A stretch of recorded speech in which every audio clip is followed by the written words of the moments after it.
Sebelum zaman Kesultanan Melayu Melaka, perundangan Islam telah diamalkan di beberapa negeri Melayu. Hal ini kerana Terengganu telah pun mengenalkan beberapa sistem yang perlu dipatuhi seperti peraturan jenayah, urus niaga dan pentadbiran di negerinya.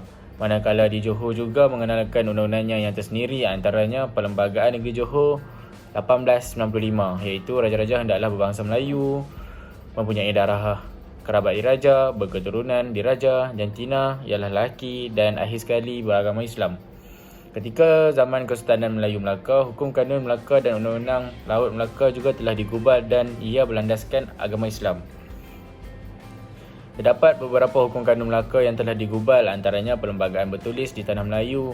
Ia merupakan himpunan adat Melayu dan undang-undang Islam yang digubal semasa pemerintahan Sultan Muhammad Shah pada tahun 1424 hingga 1444. Selain itu, hukum kanun Melaka sahaja yang telah digubal, tetapi undang-undang Laut Melaka juga turut digubal, iaitu undang-undang yang berkaitan dengan pelayaran dan ia ditulis semasa pemerintahan Sultan Mahmud pada 1488 hingga 1511.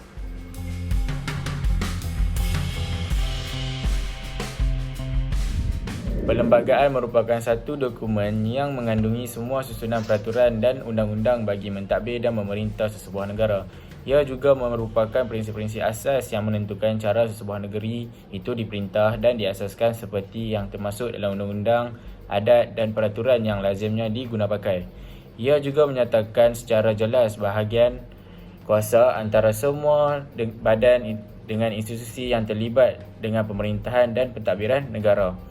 Selain itu, perlembagaan juga bersangkut paut dengan cara keputusan-keputusan awam dicapai dan kuasa diagih-agihkan antara institusi kerajaan sama ada di pusat ataupun pada peringkat tempatan.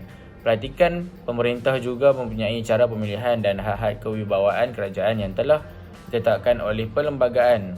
Seterusnya, perlembagaan merupakan sumber undang-undang yang tertinggi sesebuah negara dan kewujudan adalah untuk menyelaraskan pemerintah sesebuah negara.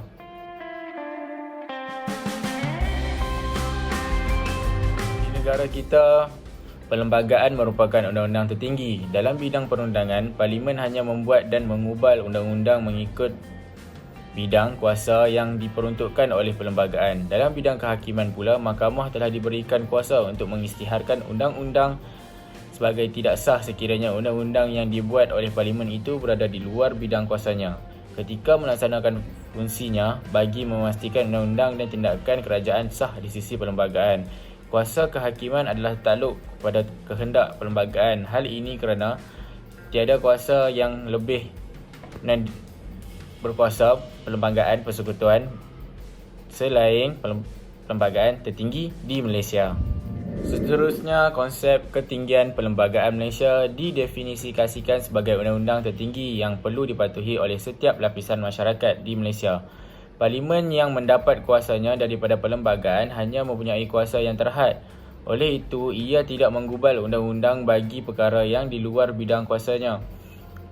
Ketua negara iaitu Yang di-Pertuan Agong juga melaksanakan tanggungjawabnya dan mengendalikan kuasanya berdasarkan keperluan dan kehendak perlembagaan persekutuan. Terdapat undang-undang yang dibuat oleh Parlimen juga boleh dibatalkan dengan kuasa mahkamah sekiranya didapati undang-undang yang digubal tersebut berada di luar bidang kuasanya atau bertentangan dengan perlembagaan persekutuan. Hal ini dapat menyokong bahawa kuasa kehakiman mahkamah adalah seiring dengan keperluan serta kehendak perlembagaan. Oleh itu, ia dapat dititiknotahkan bahawa perlembagaan persekutuan merupakan kuasa tertinggi yang tidak dapat ditandingi oleh mana-mana pihak atau institusi di Malaysia. Sekian, terima kasih.